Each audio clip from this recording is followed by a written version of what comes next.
তো স্বাগতম সবাইকে আজকের ক্লাসে। আজকে আমরা এইচএসসি ইকোনমিক্সের প্রথম পত্রের প্রথম অধ্যায় নিয়ে আলোচনা করব, যেখানে রয়েছে তোমার অর্থনৈতিক সমস্যা এবং এর সমাধান। ঠিক আছে, তাহলে কি আছে? মৌলিক অর্থনৈতিক সমস্যা এবং এর সমাধান। আচ্ছা, মৌলিক অর্থনৈতিক সমস্যা পড়ার আগে আমরা অর্থনীতি সম্পর্কে একটু জেনে নেই, অর্থনীতির একটা সংজ্ঞা নিয়ে নেই। ঠিক আছে, দেখো অর্থনীতি বলতে কি বোঝায়।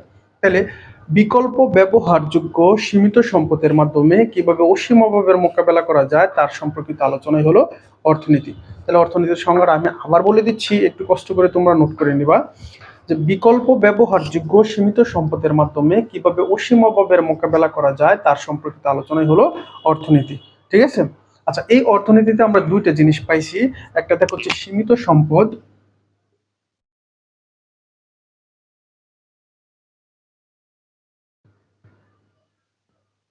দুই হচ্ছে অসীম অভাব।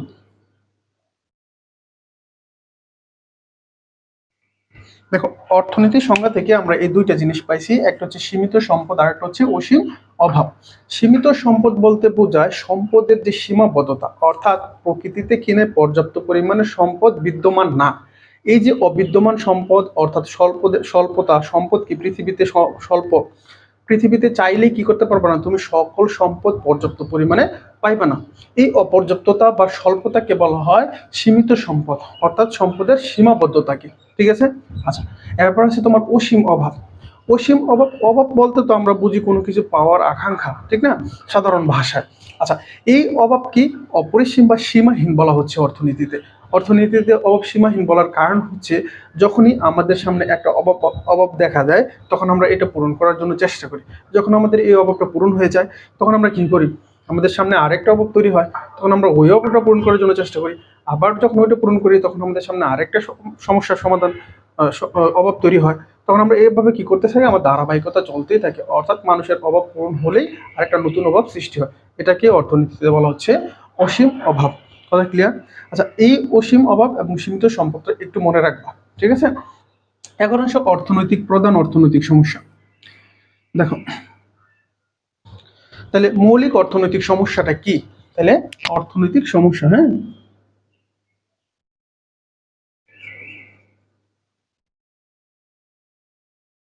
সমস্যা, দেখো অর্থনীতি মূলত এই সমস্যা থেকে সৃষ্টি। তো অর্থনৈতিক যে সমস্যাটা আছে এই সমস্যাটা বলতে আমরা একটু প্রথমে একটা সংজ্ঞা সম্পর্কে জানবো। ঠিক আছে, দেখো অর্থনৈতিক সমস্যা কি কাকে বলে।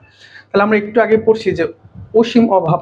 তাহলে এই অসীম অভাব পূরণের উদ্দেশ্যে দুষ্প্রাপ্য সম্পদের যে নিয়োগ বিন্যাস সেটাকেই অর্থনীতিতে বলা হয় অর্থনৈতিক প্রধান সমস্যা। ঠিক আছে, তাহলে আমি সংজ্ঞাটা দেখো সুন্দর করে বলে দিচ্ছি তোমাকে।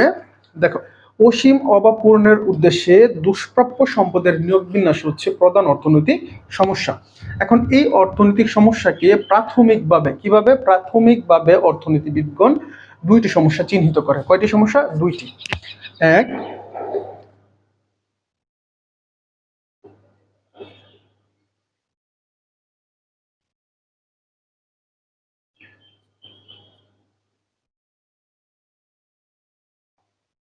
দেখো প্রাথমিকভাবে অর্থনৈতিক সমস্যা দুটি, একটা হচ্ছে দুষ্প্রাপ্যতা, একটা হচ্ছে নির্বাচন।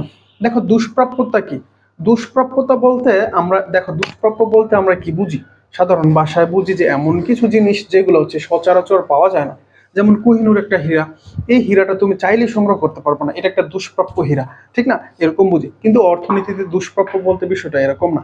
অর্থনীতি দুষ্প্রাপ্যতা বলতে কি বোঝায়? দেখো অর্থনীতি বোঝায় অভাবের তুলনায় সম্পদের যে সীমাবদ্ধতা, ঠিক আছে, সেটাকেই অর্থনীতিতে দুষ্প্রাপ্যতা বলে। ঠিক আছে, তাহলে দুষ্প্রাপ্যতার সংজ্ঞা সুন্দরভাবে একটু লিখে রাখো, যে অভাবের তুলনায় সম্পদের যে সীমাবদ্ধতা তাকেই দুষ্প্রাপ্যতা বলে। কথা ক্লিয়ার? আচ্ছা এরপরে আছে নির্বাচন। নির্বাচন বলতে আমরা বুঝি কোনো কিছুকে বাছাই কর, অর্থাৎ অনেকগুলো অপশন থাকবে, সেখান থেকে তুমি তোমার চাহিদা অনুযায়ী একটা কি করবা, বেছে নিবা, সেটা কি বলা হচ্ছে নির্বাচন, ঠিক না? আচ্ছা এখন অর্থনীতি নির্বাচনের সংজ্ঞাটা কিভাবে দিচ্ছে, দেখো অর্থনীতি বলে অসংখ্য অভাব থেকে অভাবের গুরুত্ব বা প্রয়োজন অনুযায়ী একটি অভাব বেছে নেওয়াকে নির্বাচন বলে।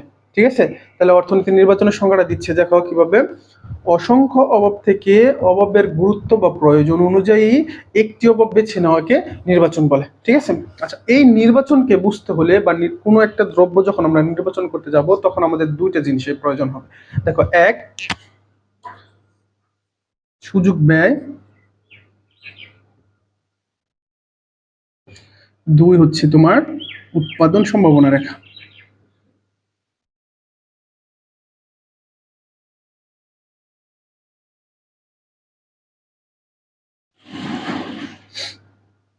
দেখো তাহলে আমরা দুটো জিনিস পাচ্ছি, একটা হচ্ছে সুযোগ ব্যয়, একটা হচ্ছে উৎপাদন সম্ভাবনা রেখা।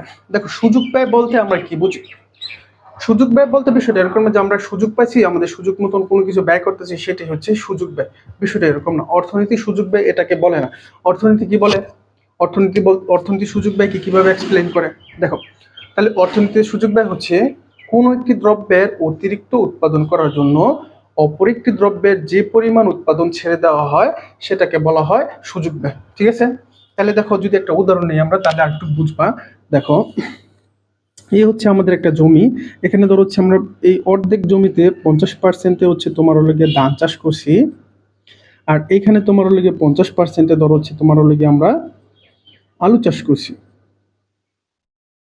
এখন ধরো কোনো কারণে আমাদের এই ধানের চাহিদা কি করছে, বাইরে গেছে। ধানের চাহিদা কি করছে, বাইরে গেছে।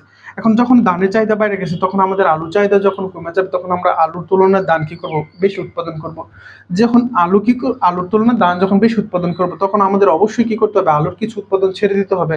তাহলে আমরা কি করব, এই আলু 50% উৎপাদন না করে ধানের চাহিদা বাড়ার কারণে আমরা ধান কি করবো, আরো বাড়াই দিব। তাহলে ধরো আমরা এই আর 20% হচ্ছে কি করছি, আমরা দান বাড়াইছি। তাহলে টোটালি দান হচ্ছে দুটা যোগ করি, তাহলে দান হচ্ছে আমার 70%। ঠিক আছে? আর আমরা এখানে কি করতেছি, 50% রিডিউস করে 50% -2, তাহলে থাকতেছে আমাদের 30%। তাহলে এই যে 20% আমরা কি করলাম, 20% দানের উৎপাদন বাড়াই দিলাম। এইটাই হচ্ছে অর্থনীতিতে সুযোগ ব্যয়। কথা ক্লিয়ার? বিষয়টা এমন না যে দানের পরিবর্তনে আমরা কি করছি, আলুর উৎপাদন ছেড়ে দিচ্ছি। এই আলুটা হচ্ছে আমাদের সুযোগ ব্যয়, বিষয়টা এরকম না। আমাদের আলুর যেই পরিমাণ অংশ আমরা কি করতেছি, ছেড়ে দিচ্ছি, সেটাই হচ্ছে অর্থনীতিতে সুযোগ ব্যয়। ঠিক আছে? তাহলে সংজ্ঞাটা আবার একটু আমি বলে দিচ্ছি। দেখো, একটি দ্রব্যের অতিরিক্ত উৎপাদনের জন্য অপর একটি দ্রব্যের যে পরিমাণ উৎপাদন ছেড়ে দেওয়া হয়, অর্থনীতিতে সেটাকে সুযোগ ব্যয় বলে। কথা ক্লিয়ার? আচ্ছা, এখন গেল সুযোগ ব্যয়। এখন আসে উৎপাদন সম্ভাবনা রেখা। দেখো, অর্থনীতি প্রথম পত্রের এই উৎপাদন সম্ভাবনা রেখা থেকে তোমাদের পরীক্ষায় একটা প্রশ্ন আসে সব সময়। ঠিক আছে? তাহলে এটা হচ্ছে উৎপাদন সম্ভাবনা রেখা, হচ্ছে খুব ইম্পর্টেন্ট একটা টপিক। তো সুন্দরভাবে একটু বোঝার চেষ্টা করবা। ঠিক আছে? তো আমরা চলো উৎপাদন সম্ভাবনা রেখা সম্পর্কে একটু আলোচনা করি।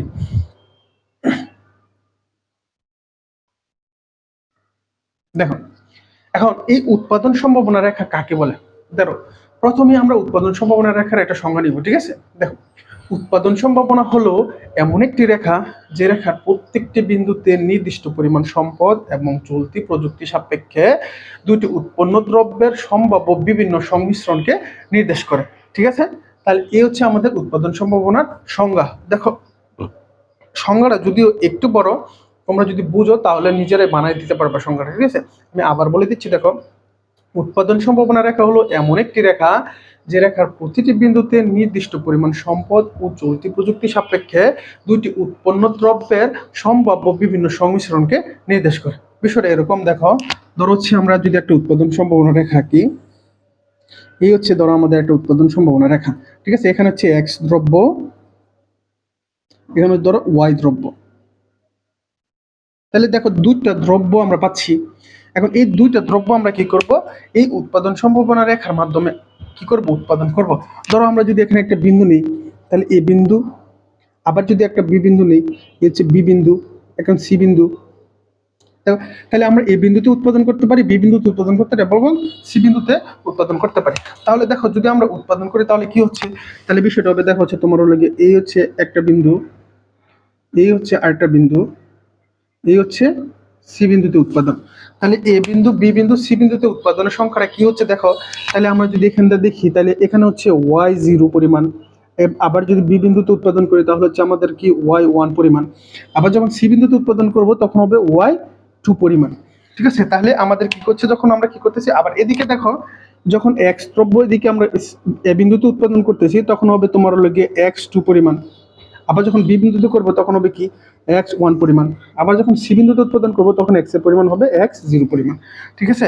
তাহলে দেখো, কি করতেছি আমরা, এই যে উৎপাদন সম্ভাবনা রেখা রাখছিলাম, এই উৎপাদন সম্ভাবনার মাধ্যমে আমরা কি করতেছি, দুটো দ্রব্যের বিভিন্ন সংমিশ্রণ কি করতেছি, বিভিন্ন সংমিশ্রণ, ঠিক আছে, উৎপাদন করতেছি তিনটা বিন্দুতে। ঠিক আছে, দেখো এটা যদি আমরা একটু রেখাচ্ছি সূচির মাধ্যমে দেখার চেষ্টা করি তাহলে আমরা আরো একটু ভালো করে বুঝবা। দেখো এই হচ্ছে প্রাপ্ত বিন্দু,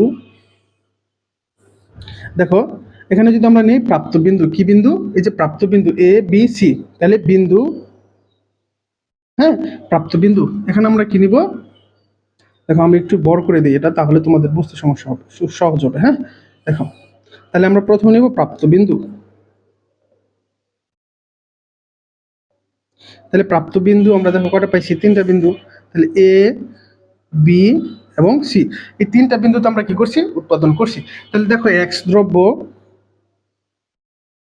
এখানে আছে ওয়াই দ্রব্য। তাহলে দেখো আমরা যদি এক্স বিন্দুতে যখন উৎপাদন করছি তখন আমাদের এক্স দ্রব্যের পরিমাণ কি ছিল, এক্স দ্রব্যের পরিমাণ যখন আমরা এ বিন্দুতে উৎপাদন করছি তখন এই যে এটা, তখন কি, তখন তার হচ্ছে তোমার এক্স টু। তাহলে যখন আমরা এ বিন্দুতে উৎপাদন করবো তখন আমাদের উৎপাদন হবে এক্স দ্রব্যের এক্স টু পরিমাণ। ঠিক আছে, এরপরে যখন আমরা কি করব, ওয়াই দ্রব্য উৎপাদন করতেছি একই বিন্দুতে, তখন আমাদের উৎপাদন হচ্ছে ওয়াই জিরো পরিমাণ। কথা ক্লিয়ার, ওয়াই জিরো পরিমাণ উৎপাদন হচ্ছে। কারণ এই বিন্দুতে যখন আমরা উৎপাদন করতেছি তাহলে দুইটা দ্রব্যের কি করছে, বিভিন্ন সংমিশ্রণ হচ্ছে না, তাহলে একটা সংমিশ্রণ পাইলাম না। তাহলে এই বিন্দুতে যখন আমরা কি করতেছি, উৎপাদন করতেছি, তখন এক্স দ্রব্যে হচ্ছে এক্স টু পরিমাণ এবং ওয়াই দ্রব্য হচ্ছে তোমার ওয়াই জিরো পরিমাণ। ঠিক আছে, আবার যখন বি বিন্দুতে উৎপাদন করতেছি তখন দেখো বি বিন্দুতে হচ্ছে এক্স ওয়ান পরিমাণ এবং হচ্ছে তোমার ওয়াই ওয়ান পরিমাণ। ঠিক আছে, তো বুঝছো না? আচ্ছা, এরপরে দেখো হচ্ছে তোমার আমরা যখন কি করতেছি, সি বিন্দুতে উৎপাদন করছি তখন হচ্ছে এক্স জিরো পরিমাণ এবং ওয়াই থ্রি টু পরিমাণ। তাহলে দেখো এখন এই যে সূচিটা, এখন এই সূচি এবং হচ্ছে উৎপাদন সম্ভাবনা রেখা, দুইটা জিনিস তুমি লক্ষ্য করো তাহলে দেখবা যে আমরা প্রাপ্ত বিন্দুগুলোতে এ বি সি বিন্দুতে উৎপাদন সম্ভাবনা রেখার উপর তিনটা বিন্দুতে উৎপাদন করছি। তাহলে প্রথম এই বিন্দুতে যখন উৎপাদন করি তখন আমাদের দেখো উৎপাদন হচ্ছে এক্স টু এবং ওয়াই দ্রব্য হচ্ছে ওয়াই জিরো। ঠিক আছে, আবার বি বিন্দুতে যখন উৎপাদন করতেছি তাহলে বি হচ্ছে কি এক্স ওয়ান, এক্স দ্রব্যের পরিমাণ হচ্ছে এক্স ওয়ান এবং ওয়াই দ্রব্যের পরিমাণও কি এক্স ওয়ান। ঠিক আছে, আচ্ছা এরপরে যখন সি বিন্দুতে উৎপাদন করতেছি আমরা, এই যখন এই বিন্দুতে উৎপাদন করতেছি তখন এক্স দ্রব্য কি হচ্ছে জিরো, এক্স দ্রব্য পরিমাণ জিরো পরিমাণ উৎপাদন হচ্ছে, মানে তুলনামূলক কম, কিন্তু ওয়াই দ্রব্য কি হচ্ছে অতিরিক্ত বা বেশি পরিমাণে উৎপাদন হচ্ছে। তার এই হচ্ছে এই উৎপাদন কি করে, যে রেখার মাধ্যমে বা যেই রেখার সাহায্যে এই সংমিশ্রণকে দেখানো হয় সেটা হচ্ছে উৎপাদন সম্ভাবনা রেখা। কথা ক্লিয়ার? তাহলে উৎপাদন সম্ভাবনা রেখার সংজ্ঞাটা আমি আবার বলে দিচ্ছি তোমাদেরকে, যে উৎপাদন সম্ভাবনা রেখা হচ্ছে এমন একটি রেখা যে রেখার প্রত্যেকটি বিন্দুতে নির্দিষ্ট পরিমাণ সম্পদ ও চলতি প্রযুক্তি সাপেক্ষে দুইটি উৎপন্ন দ্রব্যের সম্ভাব্য বিভিন্ন সংমিশ্রণকে নির্দেশ করে। ঠিক আছে, তাহলে তোমরা এই উৎপাদন সম্ভাবনা রেখার সম্পর্কে একটু পড়বা। তাহলে আজকে আমরা এটুকুই থাক, আজকে আমরা এই পর্যন্ত ক্লাস নিলাম, এরপরে আমরা উৎপাদন সম্ভাবনা রেখার বিস্তারিত আলোচনা করব। ঠিক আছে, নেক্সট ক্লাসে আমরা উৎপাদন সম্ভাবনা রেখা সম্পর্কে আরো আলোচনা করব। তো আমাদের সাথে থাকবা, আশা করি নিয়মিত ক্লাসগুলো করবা, ক্লাসগুলো করলে অর্থনীতির যে বইটা আছে ইনশাল্লাহ কাইটা যাবে। ঠিক আছে, তো ভালো থাকো সবাই।